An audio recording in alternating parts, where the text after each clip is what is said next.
Hi friends, என்னோட பேர் சச்சின். இந்த வீடியோல எதை பத்தி பார்க்க வரோம்னு பார்த்தீங்கன்னா 63 நாயன்மார்கள்ல 3 பெண்கள் இருக்காங்க. இந்த 3 பெண்கள்ல ரொம்பவும் மூத்தவரான காரைக்கால் அம்மையார் பத்தி தான் இந்த வீடியோல பார்க்க போறோம். காரைக்கால் அம்மையார் இமயமலைக்கு போய் சிவபெருமானை பார்த்துட்டு வந்தவங்க இவங்க ஒருத்தங்க. இவங்க இமயமலைக்கு போனதை பத்தி நான் இமயமலை பத்தி வீடியோ போட்டதுலயே சொல்லியிருப்பேன். அந்த வீடியோட லிங்க் மேல ஐ பட்டன் கொடுக்குற செக் பண்ணி பாருங்க. இந்த காரைக்கால் அம்மையார் மாங்கனி திருவிழா பத்தி நிறைய பேர் கேள்விப்பட்டிருப்பீங்க. ஆனா அதை பத்தி ஃபுல் டீடைல்ஸ் தெரியாது. அந்த வீடியோ அதை பத்தி நான் ஒரு விளக்கமா தான் ஒரு ஷார்ட்டான வீடியோவா இந்த வீடியோவை மேக் பண்ணியிருக்கேன். இந்த வீடியோவை ஃபுல்லா ஸ்கிப் பண்ணாம பாருங்க. நாளைக்கு திருவிழா ஆரம்பிக்க போகுது, சனிக்கிழமை வரையும் இருக்கு. அதோட டீட்டெயிலும் நான் மென்ஷன் பண்றேன், பாருங்க.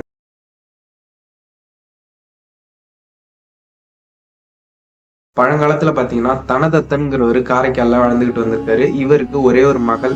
இவங்க பேர் புனிதவதி. இவங்க சின்ன வயசுல இருந்தே சிவபெருமான் மேல அதீத பக்தி கொண்டிருக்காங்க. இவங்க பாத்தீங்கன்னா எல்லாருக்கும் உதவி செய்யறது, கோவில் வேலையெல்லாம் தானே எடுத்து போட்டு பண்றது, சிவனடியார்களுக்கு எல்லாம் சாப்பாடு கொடுக்கறது, இது மாதிரி நல்ல காரியங்கள் பண்ணிட்டு இருந்திருக்காங்க. இவங்க சின்ன வயசுல இருந்தே இவங்க இதே வேலையா இருந்தப்போ இவங்களுக்கும் கல்யாண வயசு ஆனதும் அவங்க அப்பா தனதத்தன்கிறவரு மாப்பிள்ளை பார்க்க ஆரம்பிச்சிருக்காரு. நிறைய இடத்துல மாப்பிள்ளை பார்க்க ஆரம்பிச்சோம். இவங்களுக்கு நிறைய இடத்துல பார்த்து நாகப்பட்டினம், காரைக்கால் பக்கத்துல உள்ள நாகப்பட்டினத்துல பரமதத்தன்கிறவரை திருமணம் செஞ்சு வைக்கிறாரு. மகள் மேல அதிக பாசம் உள்ளதுனாலயும் இவருக்கு ஒரே மகள், அதனால பொண்ணை பிரிஞ்சு இருக்க முடியாதுங்கிறதுனால அவர் மாப்பிள்ளையோட சேர்த்து பரமதத்தனும் புனிதவதியும் காரைக்கால்லே குடி வைக்கிறாரு. அவரும் பரமதத்தன் வியாபாரம் செய்யற வேலையா பார்த்துக்கிட்டு இருக்காரு. அவர் இங்க காரைக்கால்லே வியாபாரமும் செய்ய ஆரம்பிச்சிருக்காரு. ஒரு நாள் பரமதத்தனோட, அதாவது புனிதவதியோட கணவரான பரமதத்தனை பாக்குறதுக்காண்டி அவரோட நண்பர் காரைக்காலுக்கு வர்றாரு. அவர் 2 பேரும் மீட் பண்ணி பேசிக்கிட்டு இருந்தப்போ பரமதத்தனோட நண்பர் 2 மாங்கனிகளை கொடுத்து, சாப்பிடு, ரொம்ப நல்லா இருக்கும், நீ கண்டிப்பா சாப்பிடணும் அப்படின்னு சொல்லி கொடுக்குறாரு. அதை பரமதத்தன் வேலையில இருக்கிறதுனால அவர்கிட்ட வேலை பார்க்குற ஒரு பையன்கிட்ட கொடுத்து வீட்டுல கொண்டு கொடுங்க, அதை நான் சாப்பிட வரப்போ மதியம் சாப்பிட்றப்ப நான் சாப்பிடுவேன் அப்படின்னு சொல்லி வீட்டுல கொடுக்க சொல்லிட்டாங்க. அந்த பையனும் அதே மாதிரி வீட்டுல கொண்டு கொடுத்துருக்கான். புனிதவதிக்கும் அந்த மாம்பழத்தை வாங்கி வச்சுட்டு மதிய சாப்பாட்டுக்கு சமைச்சுக்கிட்டு இருக்காங்க. இப்போ இடையில ஒரு சிவனடியார் புனிதவதி வீட்டுக்கு வர்றாங்க. அப்போ அவங்க சிவனடியார்கள்லாம் அப்போ அந்த டயத்துல சிவனடியார்கள் சிவபெருமான் மேல அதீத பக்தி யாரு சிவபெருமானை ரொம்ப நல்லா கும்பிடுறவங்க யாரோ அவங்க வீட்டுலதான் சாப்பிடுவாங்களாம். அப்படி இருக்கப்ப அங்க விசாரிச்சு பார்த்தப்போ புனிதவதி பேர் தான் எல்லாருமே சொல்லியிருக்காங்க, சிவபக்தர் இவங்க ரொம்ப அதுன்னு. அதனால சிவனடியார் ஒருத்தர் அவங்க வீட்டுல சாப்பிட்டுருக்காரு. அப்ப சாப்பிட்றப்போ இவங்க சாப்பாடு போட்டு சாப்பாடு கொடுத்துருக்காங்க. அப்ப இவங்க வீட்டுல மாம்பழம் 2 மாம்பழம் கொடுத்தது இல்லையா, அந்த ஒரு மாம்பழத்தை இவங்க வெட்டி அவங்களுக்கு சாப்பாடு கொடுத்துருக்காங்க. அவரும் சாப்பிட்டுட்டு நல்லா இருக்கணுங்கிற மாதிரி ஆசீர்வாதம் பண்ணிட்டு அவரும் அந்த சிவனடியார் கிளம்பிட்டாரு. கொஞ்ச நேரம் சென்று புனிதவதியோட கணவர் பரமதத்தன் வீட்டுக்கு சாப்பிட வர்றாரு. சாப்பிட வந்தப்போ அவங்களுக்கு சாப்பாடு கொடுக்குறாங்க. அந்த 2 மாம்பழத்துல ஒரு மாம்பழம் அவர் சாப்பிட்டு போயிட்டார்ல சிவனடியார். மிச்சம் உள்ள இன்னொரு மாம்பழத்தையும் இவங்களுக்கு 2வது மாம்பழத்தை இவர் கணவருக்கு இவங்க சாப்பிட்றதுக்கு கொடுக்குறாங்க. சாப்பிட்றப்போ நண்பர் சொன்ன மாதிரி உண்மையிலேயே நல்லா இருக்கு இந்த மாம்பழம். அப்ப 800 மாம்பழம் நான் கொடுத்தேன்ல, 2 மாம்பழத்துல ஒரு மாம்பழம் தானே சாப்பிட்டேன், 800 மாம்பழத்தையும் கொண்டு வாங்க, நான் சாப்பிடணும் அப்படின்னு இவங்க கேட்குறாங்க. பரமதத்தன் கேட்டதும் புனிதவதிக்கு என்ன பண்றேன்னே தெரியல. ஏன்னா ஒரு மாம்பழத்தை அவருக்கு கொடுத்துட்டாரு. நடந்தது சொன்னா பரமதத்தன் ஒன்றும் தப்பா நினைச்சுக்க போறது, சிவனடியாருக்கு சாப்பாடு கொடுத்தேன்னு சொன்னதுன்னு. இருந்தாலும் கணவர் தனக்கு சாப்பிடணும்னு சொல்லி கொண்டாந்து கொடுத்தது, நம்ம அவர் பர்மிஷன் வாங்காமலே நம்ம அவங்கள்ட்ட கொடுத்துட்டோம், வருத்தப்படுவாரு அப்படிங்கிற மாதிரி அவங்க நினைச்சு, அதனாலேயே இவங்க என்ன பண்றேன்னு தெரியாம கடவுள்கிட்ட போய் வேண்டியிருக்காங்க. என்ன வேண்டிக்கிறாங்கன்னு பார்த்தீங்கன்னா, இத்தனை நாள் நான் எந்த ஒரு எதிர்பார்ப்பும் இல்லாம அவங்கள வணங்கினேன். இப்போ நான் எதுவுமே உங்கள்கிட்ட கேட்டதில்லை, என் பக்தி உண்மைன்னா நீங்க எனக்கு ஒரு மாம்பழம் கொடுத்து என்னை இந்த பிரச்சனைகளை காப்பாத்துங்க, நான் மாம்பழம் கணவர்கிட்ட கொண்டு கொடுத்துருவேன், எனக்கு அந்த பிரச்சனை சரியாயிடும் அப்படிங்கிற மாதிரி கடவுள்கிட்ட கேட்குறாங்க. இவங்க புனிதவதியோட பக்தியை கண்டு சிவபெருமான் உடனே மாம்பழத்தையும் கொடுத்துட்றாரு. மாம்பழம் கொடுத்ததும் அதை ரொம்ப நன்றி சொல்லிட்டு கடவுளுக்கு அந்த மாம்பழத்தை வெட்டி அங்க பரமதத்தனுக்கு சாப்பாடுல கொடுக்குறாங்க. அப்போ அந்த ஃபர்ஸ்ட் சாப்பிட்ட அவர் ஃப்ரெண்டு கொடுத்த மாம்பழத்தை விட கடவுள் கொடுத்த மாம்பழம் பார்த்தீங்கன்னா ரொம்பவே டேஸ்டா இருந்திருக்கு. அது எப்படி அவருக்கு ஒரு டவுட் வந்துருச்சு. என்னன்னா, ஃபர்ஸ்ட் சாப்பிட்ட மாம்பழம் நல்லா இருந்துச்சு, ஆனா இது அதோட பல மடங்கு ரொம்ப ருசியா இருக்கு. எப்படியா இருந்தாலும் ஒரே மரத்துல காய்ச்ச பழங்கிறப்போ கொஞ்சம் டிஃப்ரெண்ட் தானே இருக்கும் அப்படிங்கிற மாதிரி டவுட் வந்துருச்சு. புனிதவதி நல்ல காரியங்கள் நிறைய பண்றதும் இவங்க தெய்வத்தை நல்லா வணங்குறதும் இருக்கிறப்போ இவங்க பொய் சொல்ல போற அவசியம் கிடையாது. நடந்தது எல்லாத்தையுமே கணவர்கிட்ட மறைக்காம அப்படியே சொல்றாங்க. கணவருக்கு கடவுள் கேட்டோடனே கொடுத்துட்டாரா? கடவுள் யார் மூலியமா ஒரு உதவி பண்ணுவாரு, ஸ்ட்ரெயிட்டா நமக்கு காட்சி கொடுத்து பழம் கொடுத்தாராங்கிறப்போ அது நம்ப முடியல இல்லையா? அவ்வளவு பெரிய பக்தரா நீ அப்படிங்கிற மாதிரி கேட்டு, அப்ப நீ கேளு, மறுபடியும் ஒரு பழம் கேளு, கொடுக்குறாரான்னு பார்ப்போம் அப்படிங்கிற மாதிரி அவர் ஸ்மார்ட். இது மாரி நடக்காது இல்லையா அப்படிங்கிற மாதிரி நினைச்சுக்கிட்டு கேட்க சொல்லியிருக்காரு. சரின்ட்டு இவங்களும் கடவுள் நம்ம சோதிச்சு பார்க்க கூடாது, கடவுள் தான் நம்மளை சோதிப்பாரு, நம்ம கடவுள் சோதிக்க கூடாது, இருந்தாலும் நான் சொன்னது பொய்யாயிடுங்கிறதுனால நான் கேட்கிறேன், இப்ப நான் வந்து உங்கள்கிட்ட பொய் சொன்னதான் நீங்க நினைப்பீங்கல்ல, அதனால நான் கேட்கிறேன் கடவுள்கிட்ட மறுபடியும் அப்படின்னு சொல்லி பழம் கேட்கறாங்க. புனிதவதிக்கு மறுபடியும் கேட்டோடனே அதே மாதிரி ஒரு மாம்பழத்தை கடவுள் கொடுத்துறாரு. இதை பார்த்ததும் பரமதத்தனுக்கு என்ன பண்றதுன்னு தெரியல, அதாவது புனிதவதியோட ஹஸ்பண்டுக்கு என்ன பண்றேன்னே தெரியல.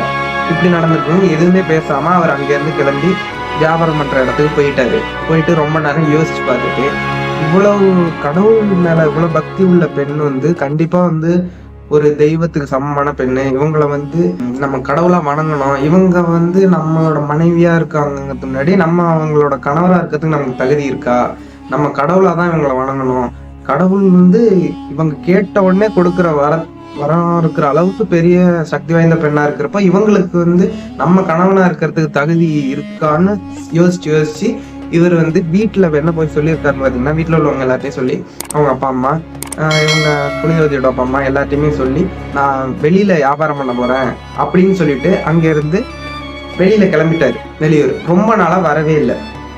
இவங்களும் நாட்கள் ஆகுது, வருஷங்கள் ஆகுது, ரொம்ப காலமா வரவே இல்லை. எல்லாருக்கும் இப்போ புனிதவதியும் கவலைப்பட ஆரம்பிச்சிருக்காங்க, எங்க இன்னும் போனவங்க இன்னும் வரல.